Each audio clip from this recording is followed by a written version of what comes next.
5. We do. Okay. Well, good. Well, welcome. Hopefully to the last virtual meeting that we will have. Next time we'll see everybody in person, which I, for one, I'm very excited about. And note for the record, this meeting is being held virtually via the WebEx platform and will be recorded and available to the public. So roll call, if we could have the Bike and Trails group just say they're here so we can have it recorded, please. Kim Schuler, I'm here. I think this is my last meeting. Oh, Kim, we'll miss you. Yeah. I miss you too. Walter Camp, present. Brian Hickman, present. Bill Hart, this is my last meeting. Bill, thank you for your service. Okay, and I think that's it. That's on right now. Great. Well, we'll go ahead and get started. First of all, if everybody had a chance to look at the meeting minutes from April 15th, if you had, have you seen them, read them, and approve of them, if we can have a motion, please. Motion to approve.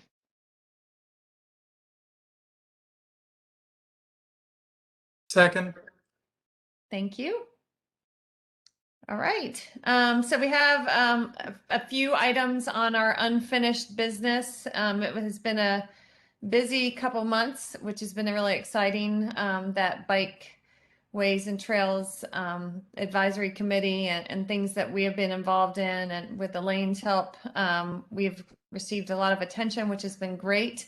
It kicked it off with Bike Month, which I think for a year coming off of COVID and the things that we've all had to deal with, I think having at least one event and having it successful was really good. And we had a bike ride with the mayor, and Mayor Dyer, even though he's not a cyclist, he was very cooperative and came out and rode in one direction with us, and we got him to where he needed to be safely. So that was that was a big feat. If you were out there and witnessed it, it was good. But he was a great sport and spoke to everybody so nicely, and even came back after the ride to say hi to us. So I think he got a ride back. Did not ride the bike.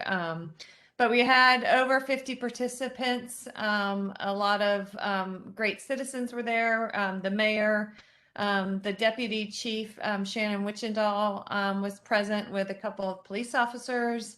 And there was even a Sheriff Stolley sighting out on the bike ride. He went out and was trying to high five whoever was comfortable high fiving him on the bike path. So it was great, and we had fun going out and back, and it was a beautiful day. So thank you all to who attended, and I think Michael Kirschman had spoke about this at one time, and it resonates with me every time I think about Bike Month. And he spoke about how we need to start planning now for 2022, or we're going to get behind. So I actually went online today and looked at Bike Month for 2022. They don't have a date planned. I'm assuming it's probably going to be in the same time frame. So I think we can plan Bike to Work Day. And then something that really I was intrigued with this year, and we kind of were behind on it. There's also a Bike to School Day that I feel like we could promote in Virginia Beach, especially since we've been speaking with the schools and getting involved in bike safety and ride to, and how people can ride bikes to school now. Kids can ride bikes to school. So we can maybe look at something like that. But I think the quicker we can get on planning something for 2022, the better. So that, again, thanks to everybody who came out. And that's basically the Bike with the Mayor, and also Bike Month recap. Did anybody have anything else in May that they want to recap for Bike Month? Walter? I just wanted to thank all of our bike retailers who put on their own events and marketed them with Bike Month. REI in particular had a huge slate of events, and some of the others did as well. It was just encouraging to see them reaching out in cooperation with what we were organizing.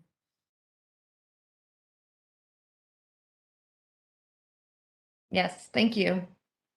The next thing on the agenda is the Virginia Beach Trail Raise Grant application, and I'm going to let Elaine speak to this and kind of update everybody on what's going on with this exciting grant. Hi, everybody. I know it's been a little bit of a back and forth, but very pleased to present that we have been given a directive from City Council through the City Manager's Office that we are to apply for the Virginia Beach Trail grant. There's an opportunity for a U.S. Department of Transportation grant. It's called the RAISE grant this time. Formerly, when we applied in 2019, as most of you may recall, that was a build grant, and before that was Tiger. So they changed it according to the administration, but the gist of it is for federal funds for a larger scale project to build infrastructure of all sorts concerning transportation within communities. So we will be submitting that application. Council has authorized an appropriation of $3 million should we get the grant, because we do need a local match. So what we're going to try to do is go for an application near $15 million, which the scope of that project now is pleased to say is a little bit larger. We're really going to try to make it a little bit larger to make it more competitive, make our application more competitive, and go all the way to the western city limit line at Newtown Road, which will connect to Norfolk's Tide, their light rail system, so we can provide a multimodal connection for those who either don't have cars, choose not to drive a car, and want to get from Virginia Beach all the way up to Richmond and beyond, or vice versa, and come down for employment, for tourism, for a way of life. So really, we're going to try to build this trail, and it is to be a paved 10-foot wide shared use path within the former Norfolk Southern Railroad corridor. And again, from the western city limit line at Newtown Road, heading eastward through a variety of neighborhoods and industrial and commercial centers, and through town center, crossing Independence with a pedestrian flyover and Independence, so we can separate, not have an at-grade crossing for safety. And then terminating, it's really the next block over at Constitution Drive. So that makes it about a 3.2 mile proposed trail, and the deadline is fast approaching. The application is due July 12th.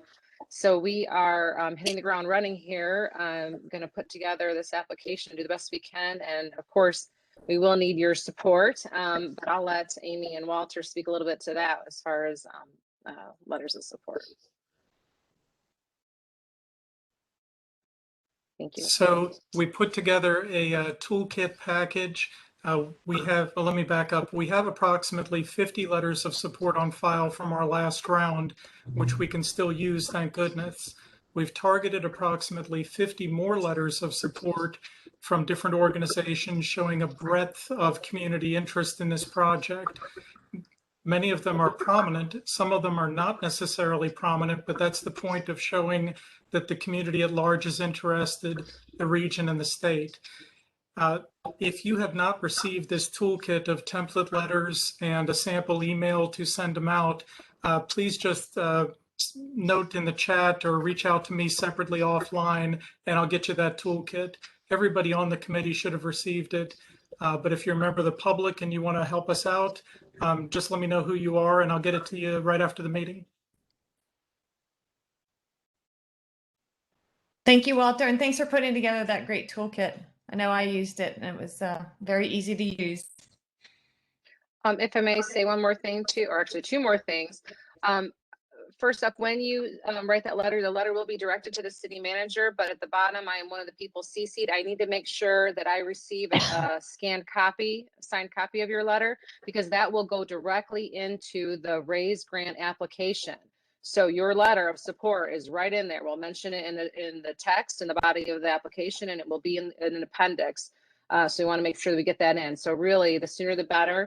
Ideally by July 2nd. It's a quick turnaround, but as they file in, if we can insert them right up until we will do our best to do that. So this is earlier in July, the better.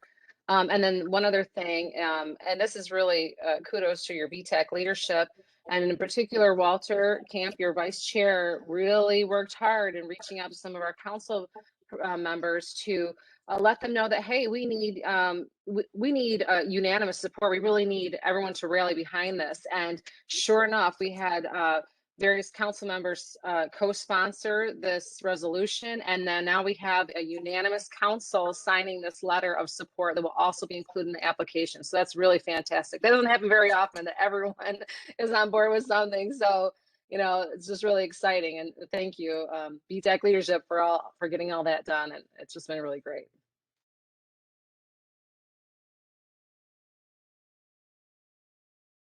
Well, thank you, Elaine. I will just say that it went even beyond my expectations when the resolution before council actually stated that this right-of-way is dedicated to eventual use by the Virginia Beach Trail. So even, and while we want this grant very much, if we happen to not be successful, we're going to use these letters of support as well as that council support to pursue state funding, future other federal funding, private funding, and basically any other source of funding we can apply for. So this isn't a one and done type effort. You're building a consensus for the long-term completion of the project. Truly, and keep in mind, and one last point, keep in mind that this project to date is unfunded. So without our efforts, it will remain unfunded. And as it originally appeared in the 1981 Bikeways and Trails Plan, it will remain on paper. So truly, your efforts do matter, and every bit that we can put forth between now and July 12th and beyond can make all the difference. Thank you. Thanks, Elaine. I know you're busy with that. I'm going to be busy with that.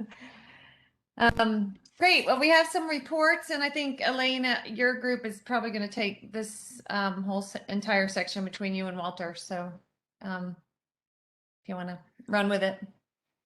Yeah, I'll just open it up. This was a question actually about, hey, what is that Brigadoon's Pine mini little skate park over there? And so it's like, oh, hey, well, one of my colleagues did that. So for those of you that don't know, we are in the Parks and Recreation Department. We are in the Planning, Design, and Development Division. Our administrator is Chad Morris, who's on the line now. And there are a team of us, planners and landscape architects, that do the designing, the planning, and the development of all things recreation in the city. So we have kind of a fun job, and sometimes we get to work on some really big stuff. Sometimes it's a little bit smaller stuff, but obviously it runs the gamut from developing recreation centers, parks, skate parks, shared use paths, as you know, as your bikeways and trails planner, all sorts of things. So also on the line today, who's going to give you a little overview and presentation, is one of our project managers. Dean Bowles is a planner in planning, design, and development, and he is the project manager for a couple of really exciting parks. One is the Brigadoon Pines, which Dean will overview, and then more recently and more exciting is Woodstock Park. So with that, I'll turn it over to you, Dean. You should be able to share your screen, I'm told by Trina, but let us know if it's not working, and we'll help you. Okay.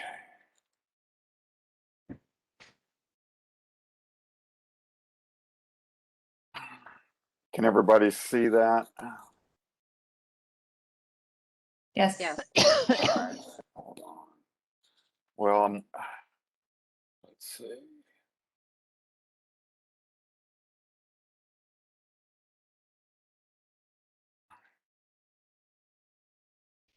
All right, there we go. All right, so there's a couple of updates for what we call the wheeled sport community, or amenities that we've added. This first one is Brigadoon Pines Park. This is a pump track that we installed last year. It's on Lynn Haven Parkway, just off of Indian River Road as you head towards Centerville. It's a triangular shaped pump track, and what a pump track is, as you can see, it's undulating curves with banked corners, so that kind of your perpetual motion will carry you around this. We also kind of customized this because we filled in the center of the triangle with concrete and put a skate pad in the center for people to use. Our goal is to have smaller skate amenities in some of the community parks so that everybody didn't always have to go to Mount Trashmore or Williams Farm or now Woodstock Park. I got this picture early in the morning. Usually I understand it's covered up with people. It's very popular. It's good for beginners, and you see people with skateboards, the BMX bikes, and the little blade two-wheel push scooters use this a lot. And it's like I said, it's been a very good success story in an area of town that didn't have a lot of skating opportunities other than shopping center parking lots. The next big one, and it's a much larger story than I can get in here because I know you all are kind of tight on time, is our partnership with Hrsd for a wet weather storage facility at Woodstock Park that just reopened last Wednesday. This is a 5.3 million gallon wastewater holding tank. And as a part of that partnership, they agreed to replace the skate park that was there. And as a part of that, we also renovated and updated a lot of the other amenities of the park. This is just a 3D rendering. You can see the little pyramids in the back are actually skylights into the tank, which seems to generate a lot of curiosity and interest. And then part of the skate park on this is on the front portion of the tank. And then we have a snake run, a 2 different level bowl, and a whole lot of street type skate facilities. And I've got a couple of other shots here for that. This is it, early this year, under construction. It is a 30,000 square foot skate park alone, and that does not include the area behind the fence you see about 2/3 of the way through this the slide there. And then we've got a few shots of some skaters testing it out a little bit earlier before the opening. And then let me unshare, and I've got a different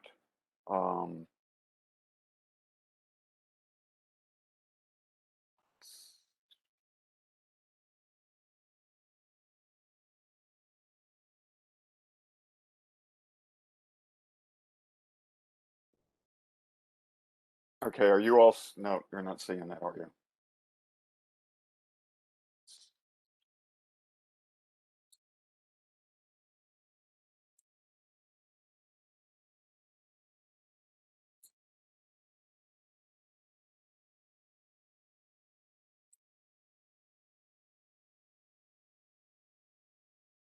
So while Dean's pulling up his slides, we have a question or a couple comments in the chat. And one is that Michael Norino says that he's been to Brigadoon Pines and a lot, and it's very popular. And then a question: does Woodstock Park still have a local park administration office? Is a question for Michael. No, we've Chad gone or to Dean? Okay. we've gone to a model of non-staffed parks. So the crews go through there, I believe, multiple times a day, checking the restrooms and stocking and emptying trash cans and that type thing. Okay, can you see the aerial photograph now? Yes. Okay. So this was taken in early May, and this is the most recent photo we have. This is obviously all skate park. This is the snake run, the 2-level bowl, a lot of street and steps and quarter pipes all through here. And then you have the tank is basically this big square outline. These are green roof areas back here. and this is a public plaza area in the back behind this fence. So we separate the skating area from just the public plaza area. As well, we've got new restroom buildings, new shelters, converting the tennis court to a tennis and pickleball court combination. So it's like I said, it's a very extensive project that's now open. There were probably several hundred skaters there Wednesday, and again, it's a very diverse user group. There were kids there and adults with skateboards, bikes, the two-wheel scooters. About the only thing I did not see yet is inline skaters. And so that's a quick overview of some skate opportunities we've introduced into the city in the last 12, 15 months. Thank you, Dean. Does anyone have any questions about this? And if you have not had a chance to check this out, which most of you probably haven't, because literally the ribbon cutting was what, Dean, Thursday? Wednesday.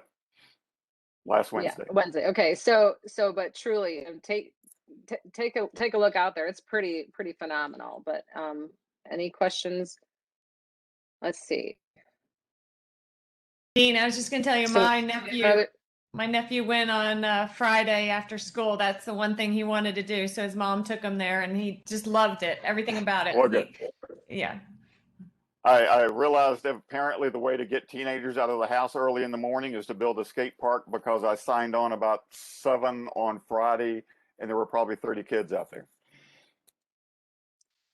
wow, that's impressive on a summer morning. Yeah, I was impressed. So we have another question in the chat. Is there any interest to bring back the small wooded trail? The trails are still through the wetlands area in the back. The siting of this did not impact that area, so yes, the trails are still there.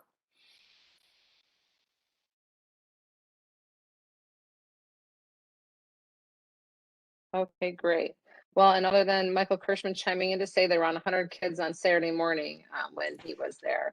If there aren't any more questions, then thanks, Dean, for your time. Thanks for your great project management of this project. And it's just super exciting to see all these great things for our community come into play, and these partnerships. I mean, with Hrsd. I mean, what a unique opportunity. Yes, I've learned quite a lot about Hrsd during the process. All right, thank you all. Thank you, Dean. So Great. picking up, Yeah, go ahead. yeah.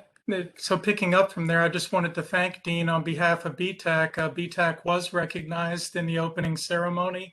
The wheeled sports were amazing, the BMX riders and everybody else. There's a terrific photo gallery the city released on Friday. And if I can find the link, we'll set that up somewhere. But it was an exciting day to be there. And especially for an older guy like me, I just wanted to drop right in, but my wife said no. In terms of our other business, the annual report is still a work in progress. It's going to get done before this year is out, I promise. But between the RAISE grant and the other things we're working on, I put 100 hours into BTAC the last 2 months. I just didn't finish the annual report, but we're getting close. In terms of our new business,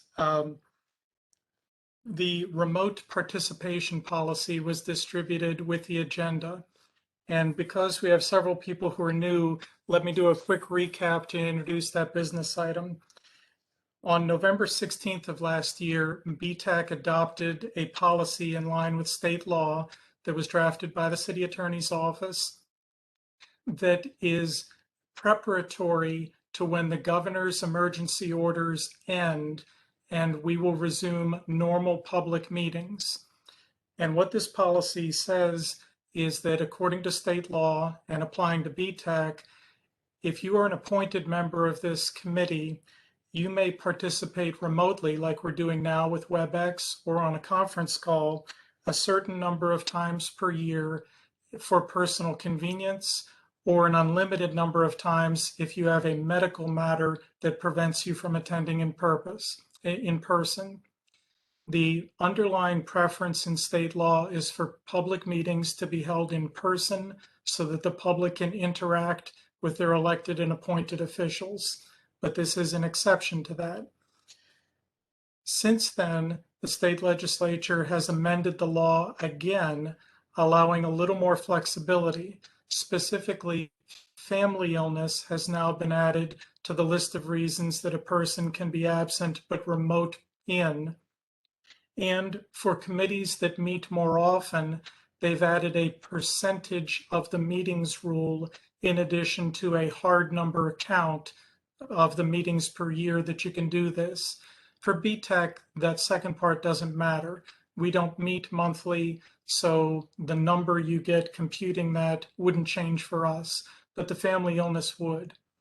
So what we have before the committee today is a revised version of the policy that incorporates the new portions of the law that the legislature have added and that the city attorney's office has drafted for our consideration. With that, Amy, I would like to make a motion to put this on the floor to accept the policy, and then we can discuss it and deal with questions if it is seconded. I'll note that the policy will have an effective date of July 1st because that is when the new changes to the state law would go into effect.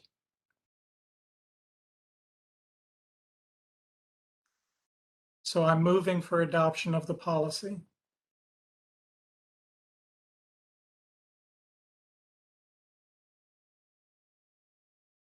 Which would need a second. Member, but I second the motion. Jim, you're not an appointed member. I think for the purposes of an official vote, we have to have an appointed member second it. I second the motion, Walter. It's Kim Schuler. So that would open discussion on the matter, questions?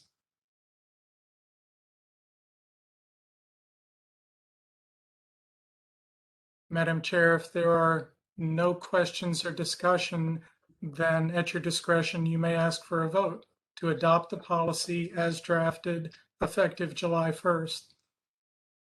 Okay. With a vote, are we going to adopt this policy?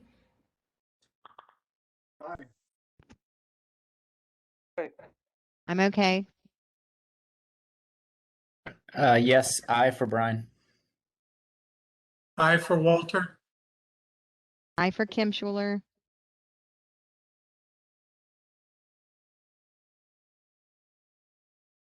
I think it's unanimous. Steven- Is that everybody? Steven's doing a thumbs up there.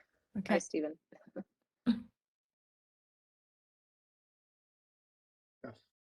Good. So it's unanimous. All right. I don't know if I can vote, but yes, for me too. All right. Great. Thank you, Walter, for explaining that to all of us. You're welcome. If anyone has a question on how the policy works, just reach me offline. But we're anticipating that the governor's emergency orders are going to end at the end of June. And if that happens, then we will revert back at the chair's discretion to in-person meetings. And this policy would kick in for anyone who couldn't attend one of those in-person meetings, beginning with the August meeting. Our next business item, let me walk into it here. On May 27th, our council liaison, Mrs. Henley, requested that Bikeways and Trails Advisory Committee provide comments on the suitability of a multi-use trail within the various route options that Dominion Energy is proposing as part of their offshore wind energy project. This is for a transmission cable that'll run roughly from Oceana to Fentress. Fentress is where they join the national electrical grid. During council's workshop on June 8th, Mrs. Henley mentioned trying to get secondary benefits for the public by enabling utility corridors to be used for pedestrian and bicycling trails. She also noticed that this may be one of the factors that City Council itself considers when they make their own recommendation on which route Dominion should follow. The ultimate decision on the route will be decided by the State Corporation Commission in the fall.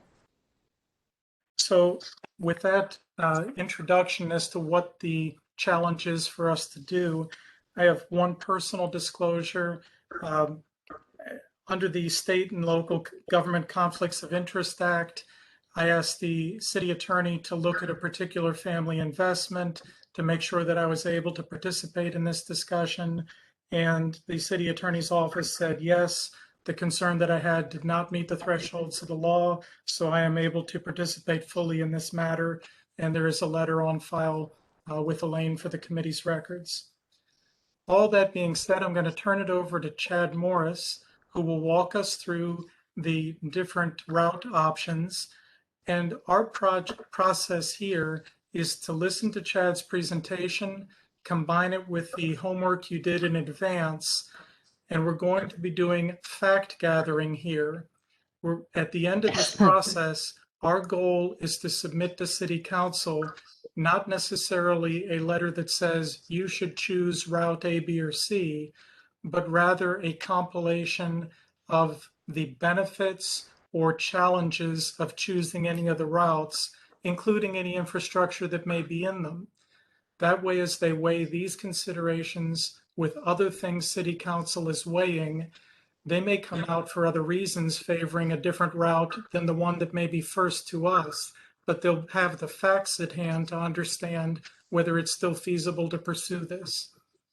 So your participation is welcomed. I'm going to turn it over to Chad now. Thank you.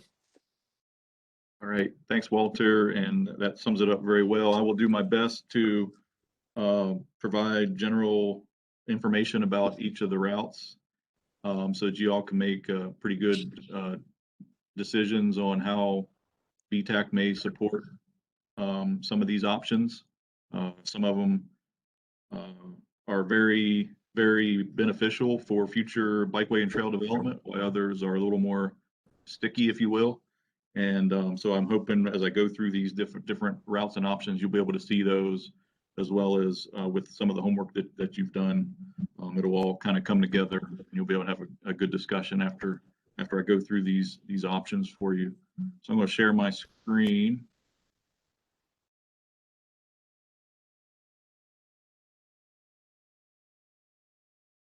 And I've pulled up the map that Dominion had put together to publicly show their options to everyone. And I'll start with option one. Option route one is pretty much the main corridor that they're using, and all the other options kind of have a spur or slightly different option from option one that's just a slight difference. So I will go in a lot more detail on option one, and then in the rest of the options I'll probably describe in less detail, with the exception of what had changed from option one to the next option.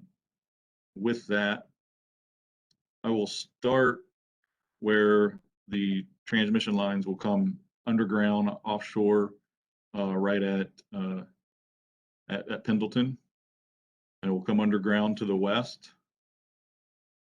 through Navy property at Oceana and down parallel to Oceana Boulevard to the south. And these are all, this is still underground all the way to along Harper's Road. And then it comes across private property here. This is the dashed line that goes from north to south is about 300 foot wide of the Southeastern Parkway in Greenbelt. That is city-owned property, which is key that it is public property. This box is where the lines would switch. Would be a location for a switching station where the lines would go from underground to above ground. So starting at this location would be above ground transmission lines. This number one route follows the Southeastern Greenway and Parkway right away, crosses Dam Neck Road at this location, comes down to the south It crosses at London Bridge Road to the east of, this is Castleton residential neighborhood. Curls in behind. Would tie into an existing easement that Dominion already has. Right here, this is the dark blue line, which is existing right away by Dominion. Would come across Holland Road.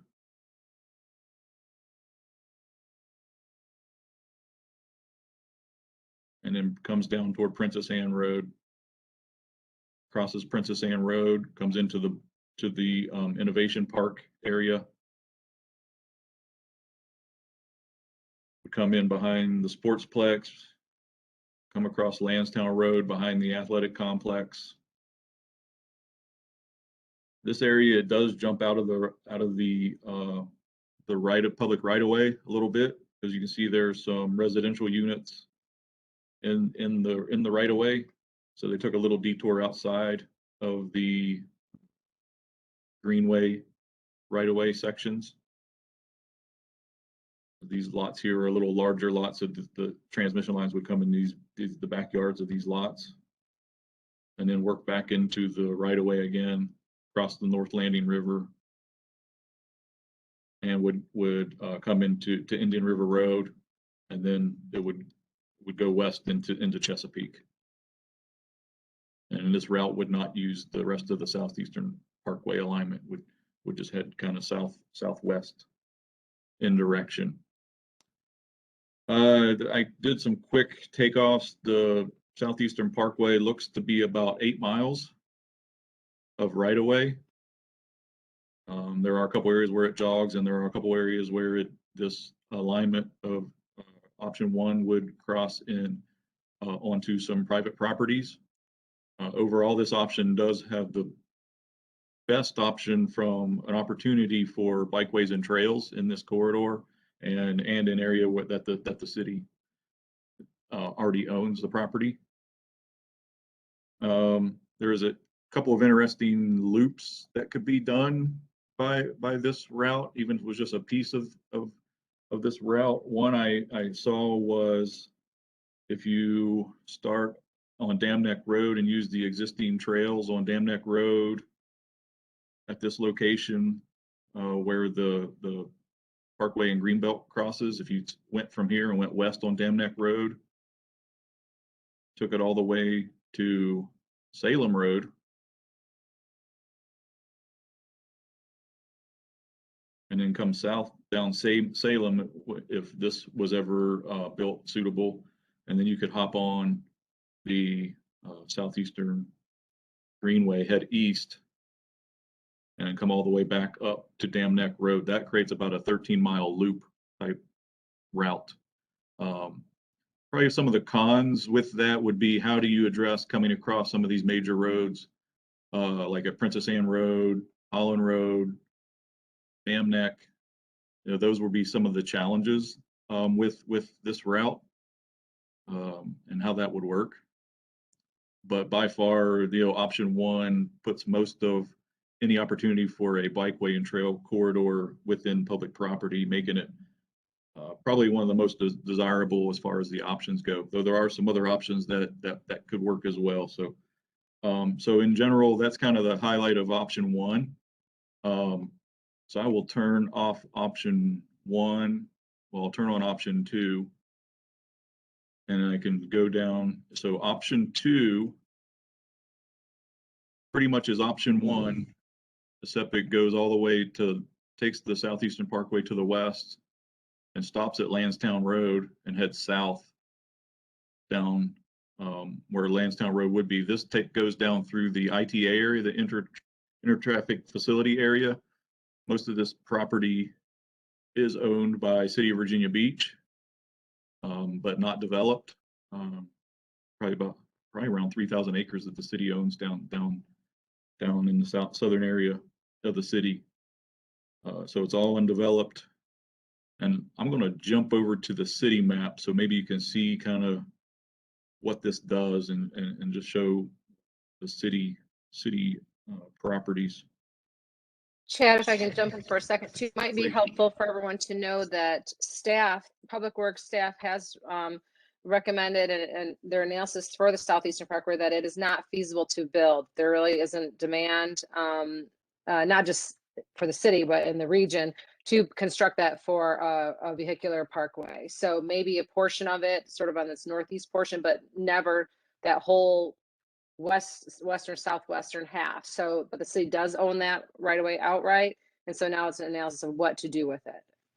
Yeah, that's correct. And I can add to that as well. Dominion's right of way that they're looking for, or easement that they're looking for, I think is about 160 foot wide. So 160 foot out of a 300 foot, parkway and greenbelt. That's not, that entire right of way is not needed by, for a transportation corridor now. So it does have opportunity there. Correct. Thank you for mentioning that, Elaine. Chad, this is Mark Shea. Can I further clarify that? Please do. Good to see you, Mark. Good to see you. And I'm sorry not to talk to you guys earlier. This has been a crazy last week or so, but actually Public Works is going to have a presentation to City Council on July 6th. And the purpose of that is to terminate the memorandum of understanding with the city of Chesapeake. So that decision will make it cease to be an expressway. There is some expressed interest in maybe having our arterial roadway, which would be a much smaller right of way. I think from Indian River Road to Holland Road was the area which would have some utility, but they did not want to distract City Council from considering the alternate uses because of all these other things that are being talked about. So the purpose of that meeting on July 6th and then the ordinance on July 13th would just be to terminate the road. And then when the master transportation plan is updated, to give it some other new designation to include whatever we decide is going in it. That's just a little bit more stuff going on with it.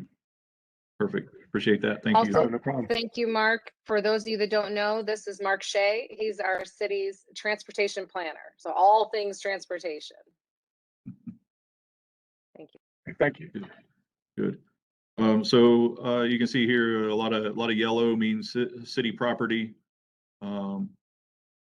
The alignment 2 there are a couple of private properties involved in Route 2, this little corner up here, and then down here in this area south of Indian River Road looks to be affected into private ownership.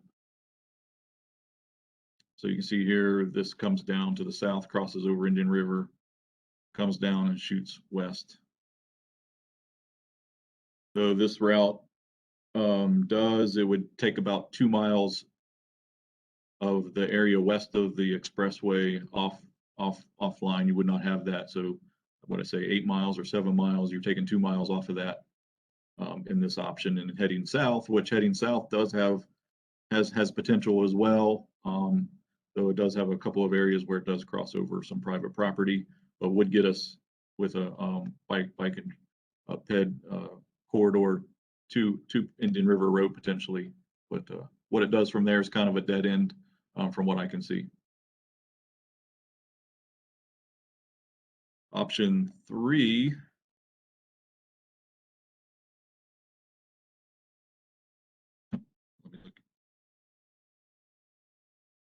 is similar to option 2, except for this little spur up in the north. And what it does is it follows Dam Neck Road to the west a little bit, and then jumps down to the south before it picks up the existing Dominion easement parallel to the expressway right away area. So this is private property from here, from Dam Neck going to the south, does come through the back of, I think this is Holland Oaks, I think, or Holland Pines. There's a park back here that the transmission lines would come across the back end. Most of it is wetland area as well. Even up here to the north, this seems a little wet, but is private property. So that's option 3. That's the only change from option 2 to option 3 is that little leg there that comes out of the expressway property and comes down, which, as you know, we already have shared use paths along Dam Neck Road in this area. So I will move on to option 4. I need to turn on option 1 so I can see what the difference is.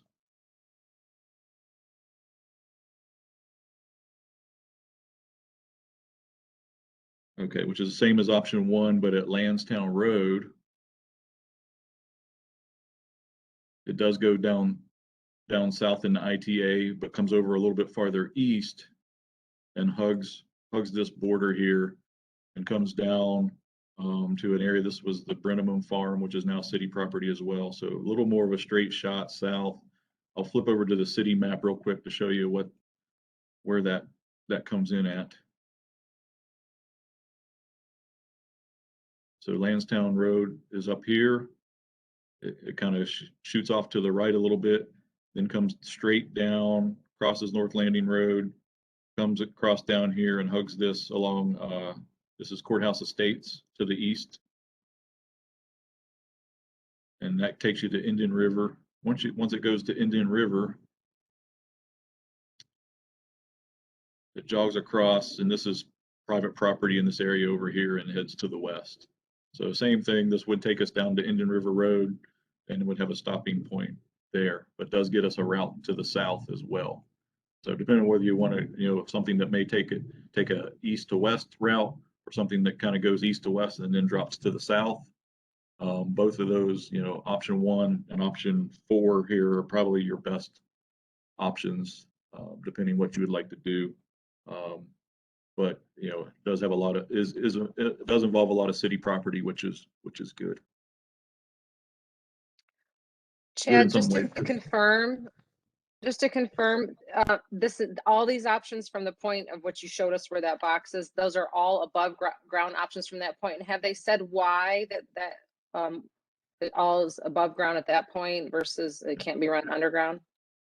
They really didn't say why. They just and we'll get to the hybrid option that shows more underground areas. Yeah, they never really said. Obviously, it's a dollars thing for one, but Walter's got his hand up. Maybe he has a better explanation on why. The technical article I read stated that it's a 1-to-5 cost ratio, that it's 5 times as expensive to put it underground. So that's it. Yeah, strictly cost driven. Good. So option 4 is a pretty good option as well. And then while I'm here, option 4, the only difference between option 4 and option 5 is down here at Indian River Road. So I'll turn on option 4 and option 5. And you can see here, the only difference is this little leg right here. So if I turn off option 5 and turn on option 5, that's the only difference. It just comes a little bit more southwest and into Chesapeake and takes another route, a roundabout way to get to the Fentress station. So not much to report about option 5. And then the hybrid option, the route hybrid option is basically option 1, but just changes where the switching station would come out and where it would go from underground to above ground. So the route would go underground. I showed this first switching station over here close to Harper's Road. That switching station would go away. Underground would continue all the way in the southeastern corridor and would come up with a switching station here at Princess Anne Road before coming above ground transmission lines behind Sportsplex, behind Athletic Complex, and work its way toward Indian River Road. So that's the hybrid option, is just where they determine to come above ground. Don't know how favorable this switching station will be in that neighborhood and that close to Princess Anne Road, but this is what they have shown. This is what Dominion has shown right now as kind of 6 options.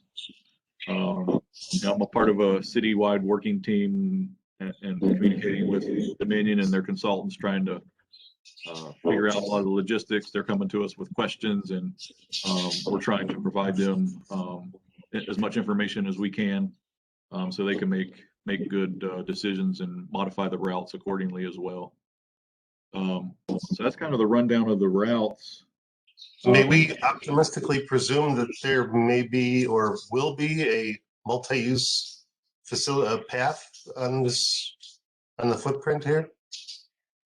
I think that's what BTAC's kind of role is going to be, is whether they feel there's opportunity to do that. I think this is a good opportunity to talk about that, and in some type of letter to council, based on today's kind of explanation of the routes, what would work from the lens through BTAC, and what would work. Obviously, there's a lot of factors and a lot of consideration with all these routes. One of them being whether what's below ground, what's above ground, and what the impact this is going to make to a lot of neighborhoods. I think, you know, the bikeway could be the win-win or the dual benefit use of the corridor to help. So, you know, kind of, I think that's what today is about, the discussion, and what could BTAC recommend to City Council in a letter. Walter, does that sound pretty accurate? So there is no plan for a multi-use trail, but there is a possible opportunity. And so our task is to look at these routes and what's on the ground and say it is or isn't viable, like running through wetlands may not be viable in the first place, or having to bridge waterways in a way that just is not feasible might be a problem. On the other hand, connecting to neighborhoods that are not served, that's a positive. There also is a comment that we can add uniquely about desire. As the biking community, would you want a route that connects to these different areas? Do you believe there's demand in our city? And that's an element in the letter Chad is referring to that we need to try to assess and state. And that's the participation in this meeting. Your input to say a particular route would take us places that would get used, wouldn't get used, are positive or not.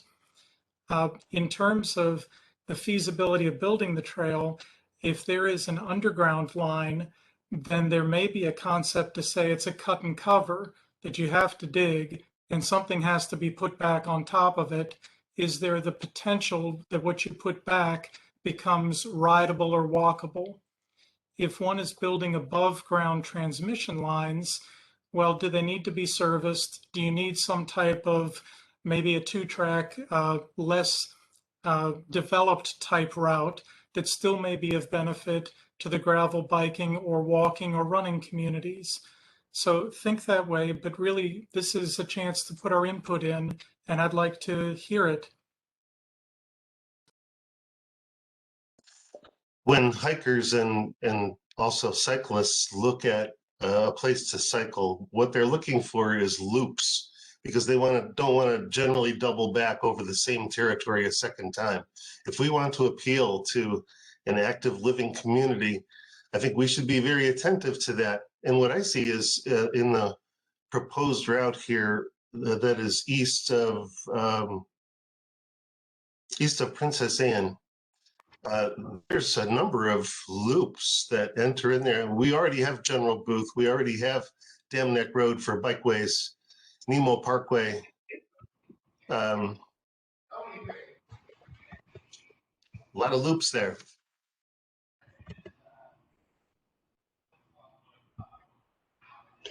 I have a question. Is there a way to like send us all of the route options in an email so we could like take a closer look at it? It's hard for me just to look at it as a cyclist. It's hard for me to take a look at it and be like, this one, because realistically, there's a lot of routes that like I think are good, but then once I drive them and I think about it from a cyclist perspective, like it's not necessarily great. Or I could see like, okay, we could put this here, but we want to watch out for this as well. So is that an option, or are you just looking for input for right now? So you Does that should make have, sense? yeah, absolutely. You should have access to this. This link is Dominion's link for the project. And I don't know if you received the email probably a week ago. March 15th to 21st. Oh, I see it. I think there's a link down below and you sign in as a guest. And then you could view all these maps. You can turn the layers on and off with the routes. Oh, I see it. Okay. And that's what I'm using today. So you would have access to that. Okay. Chad, would you mind if you have a chance to go ahead and copy that link on your page you have open and paste it in the chat? Just for anyone who wants to grab That's it pretty now. advanced. Let me see if I can do that. I have full faith. I may have to stop Thank you. sharing though to do that. Oh, okay. Sorry. I can probably find it and share it.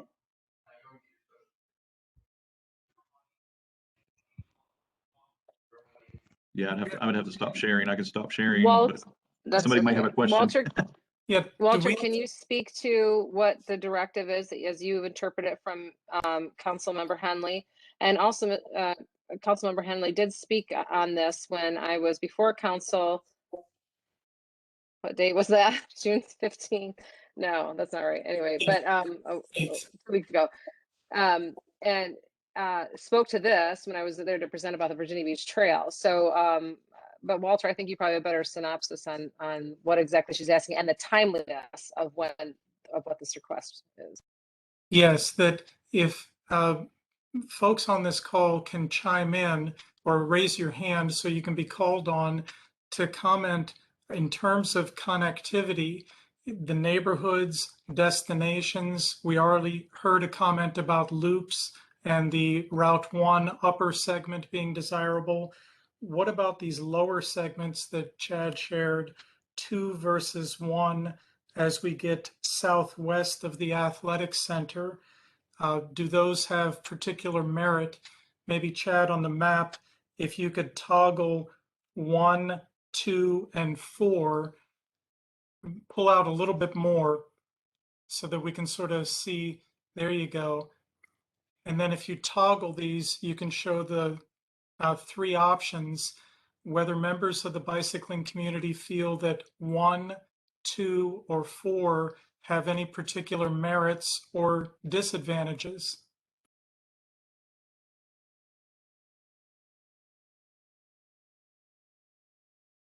I think Brian has his hand raised.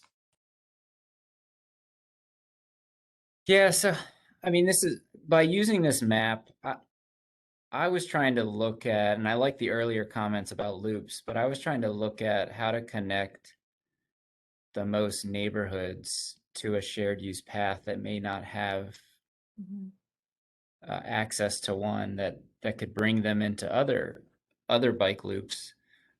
So when I first looked at it, I actually gravitated towards number 4 because I felt like it might pull in some neighborhoods that don't have easy access to that type of transportation. I see the benefits of number 1 for sure, but I guess my initial thought was I felt like number 4 might achieve some of that. But then again, I'm only using this map, so I probably would need to drive that area and see if there's any, dark spots or whatever that wouldn't work out very well. So to your point, Brian, when we look at the athletic complex and the area of the map to the upper right, those routes share the same path. So regardless of which option we'd be picking, it's all the same in the area Jim was talking about with Nimmo and Dam Neck. What you're talking about is diverging at the athletic complex and trying to graze Castleton and some of those neighborhoods with Route 4 rather than pioneering on the former Southeastern Parkway route. That's what you're recognizing? Right. Yep. Exactly, Walter. Thank you, Brian. How about others on the call? Your perceptions and comments? Walter, I agree with Brian on number 4. I'm just looking at the map on my big computer screen. And it seems like, and anybody who's ever, Indian River Road is just horrible. You can't ride anywhere on that. So if you want to do any type of loops, I feel like getting farther away from West Neck and that area wouldn't be as good as number 2 or 4. So I kind of agree with Brian on 4 and its connectivity, and especially if we want to add, if people want to do loops or if they want to ride from home down in that area.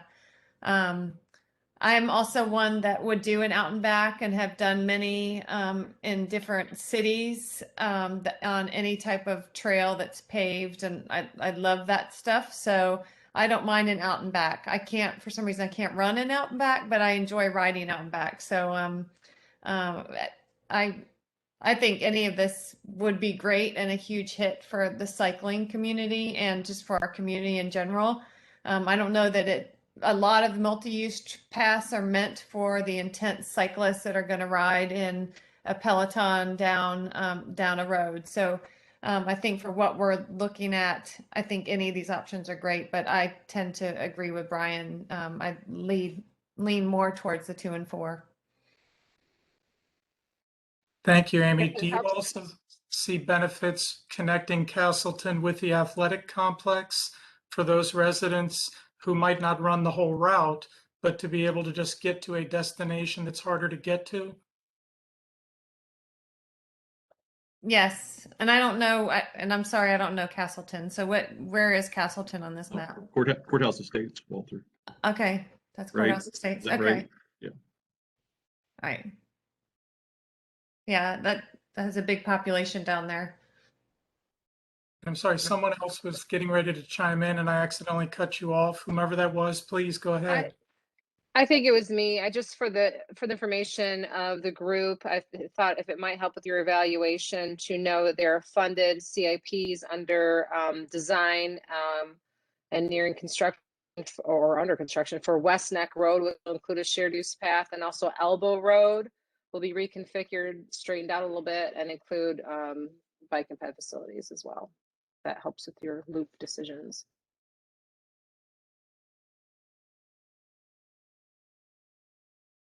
Are there any other comments from anyone on the call about the route choices? We'd like to include any input, whether it's supportive or contrary, as we try to Okay. summarize our findings. Okay, I just wanted to say I like the idea of number 4 because it's close to the, the athletic fields. I think that's helpful.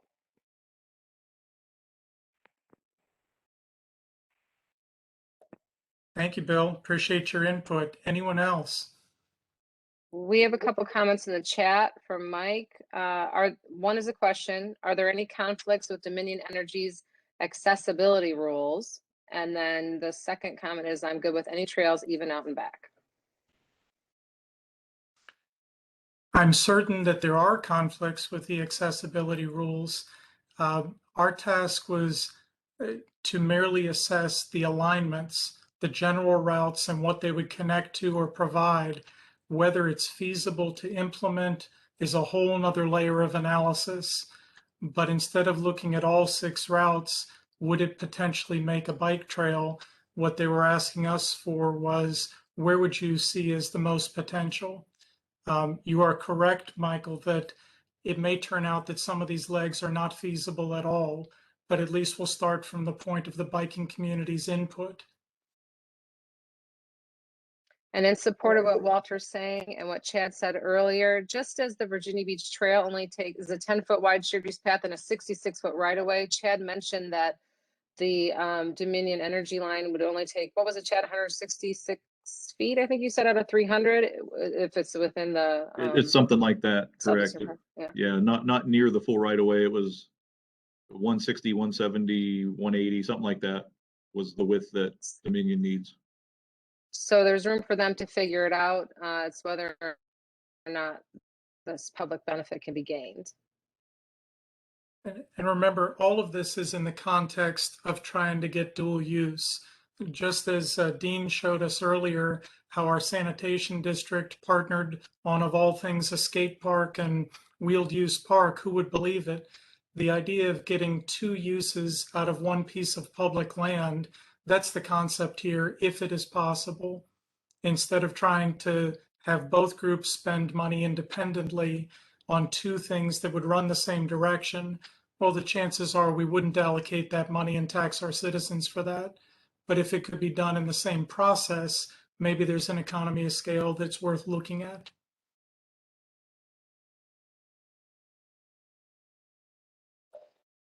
So to pull this together, if anyone else has further comments, please feel free. I'm going to direct them to Elaine, because Elaine can then send them to Amy, to me, and others as we try to pull together the findings from this conversation. But we would like to get a responsive letter out in the next couple weeks here so that council has that in their deliberations. Thank you, Chad. Thank you. I'll stop sharing my screen now. All right. Amy, I'll turn the meeting back to you. Thank you. Just one more comment. I'm sorry. This is Mark Shea again. I just think the timing is really good for you all to have this analysis, because we are expecting to re-kick off the comp plan, master transportation plan update. And yeah, there might be a couple segments in there where there'd be 3 uses in the corridor, but it would fit just barely though.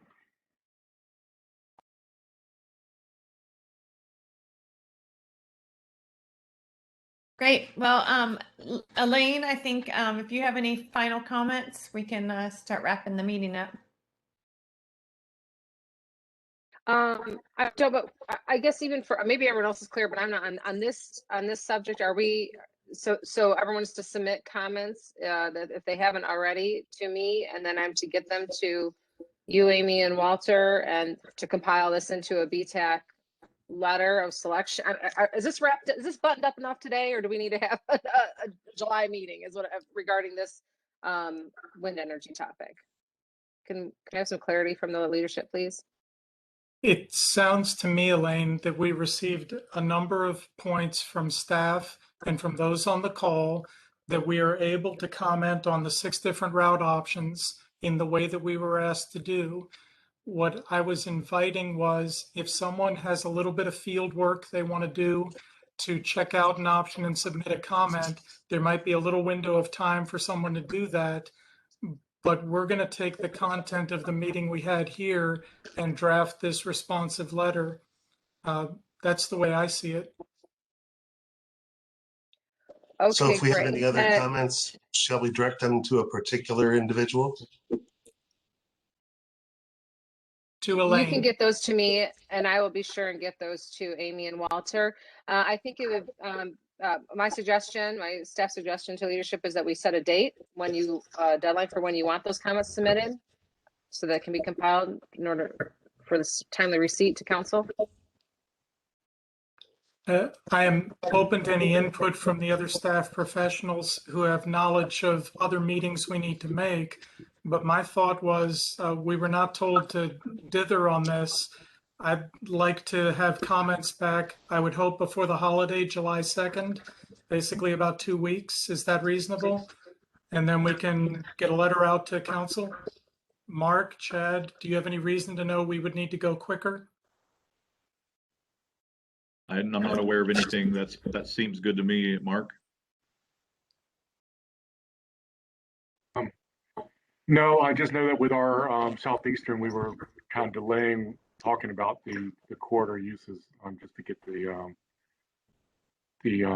action taken with Chesapeake, because we knew there'd be a lot of study involved with the others. So anyway, I don't know.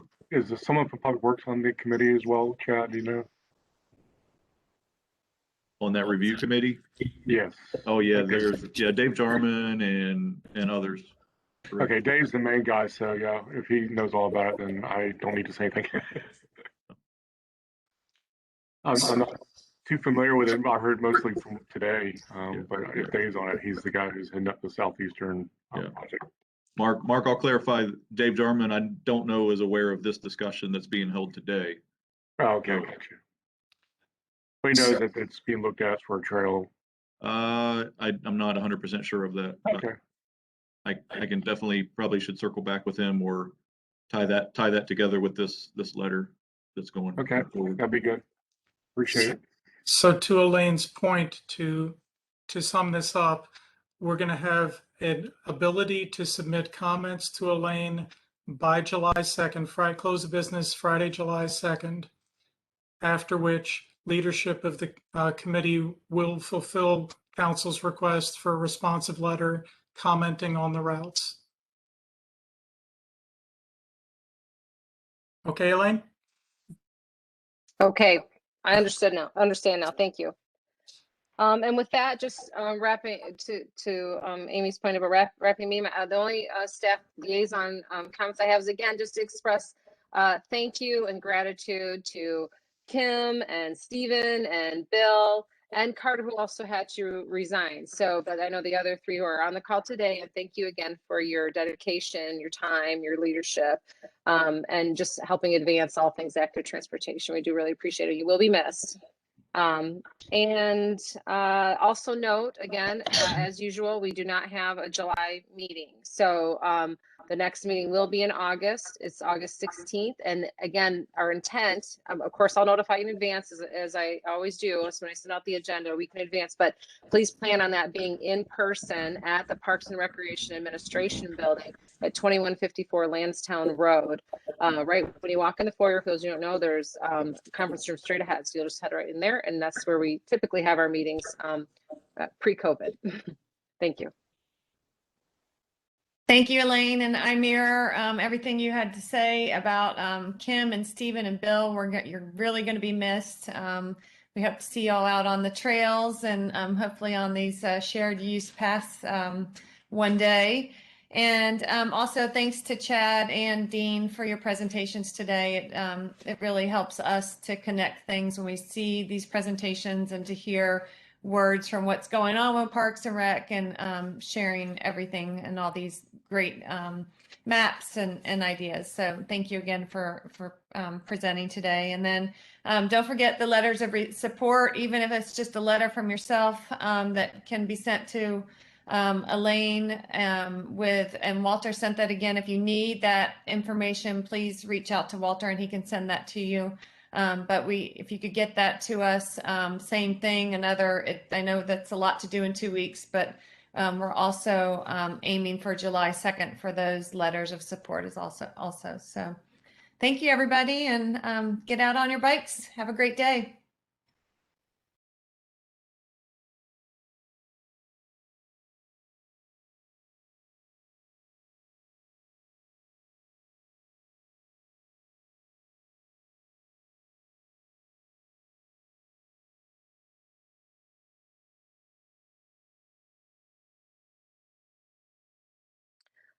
Okay, great. So I'll watch for any comments rolling in by July 2nd. And Trina, if you would be able to capture this portion of the meeting notes with comments and provide that to me if you can within the next same deadline, July 2nd, whatever, that way I'll have everything and I can just have it all in one email to Amy and Walter.